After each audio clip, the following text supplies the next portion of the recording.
Hi hi Kakinada నుంచి 25 కిలోమీటర్లు ఉన్న ద్రాక్షారామం అయితే వచ్చేసాం. ఈ టెంపుల్ని భీమేశ్వర స్వామి టెంపుల్ కూడా పిలుస్తారు. ఈ టెంపుల్కి అయితే పెద్ద హిస్టరీ అయితే ఉందండి. అలాగే వెళ్ళే ముందు ఎంట్రన్స్లో బొట్టు అయితే పెడతారు. బొట్టు పెట్టినందుకు అమౌంట్ అనేది వాళ్ళు డిమాండ్ చేయరు, మనకి ఎంత కలిగితే అంత ఇవ్వచ్చు. అలాగే ఈ టెంపుల్ అప్పుడులో రాజులు కట్టించారు. ఈ టెంపుల్కి ఒక ప్రత్యేకత అయితే ఉందన్నమాట.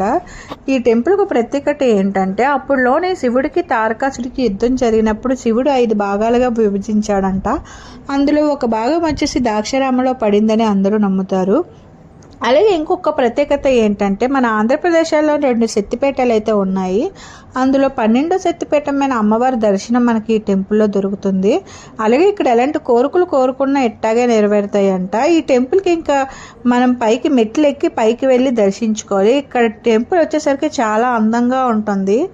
అప్పుడులో రాజులు కట్టించారు కదండి, పురాతనమైన టెంపుల్. ఈ టెంపుల్ చూడాలి అన్న ఫోటోలు తీసుకోవాలన్నా మనకి అక్కడ పర్మిషన్ అడిగే చేయించుకోవాలి. ఇంకా మీకు ఇక్కడికి వచ్చేసరికి మనకి ఇక్కడ శివలింగం వచ్చేసరికి 18 అడుగులు ఉంటుందన్నమాట. మనం ఎలాంటి కోరికలు కోరుకున్నా అభిషేకాలు చేసుకున్నా సరే మంచిగా నెరవేరుతాయని చెప్తున్నారు. జాబ్ విషయాలు కానీ, ఉద్యోగాల విషయాలు కానీ, ఎలాంటి ఫ్యామిలీ విషయాలు కానీ, ఎలాంటి కోరికలు నెరవేరుతాయంట. మీకు దేవుడు ఫోటో కూడా వేస్తాను, దండం పెట్టుకోండి.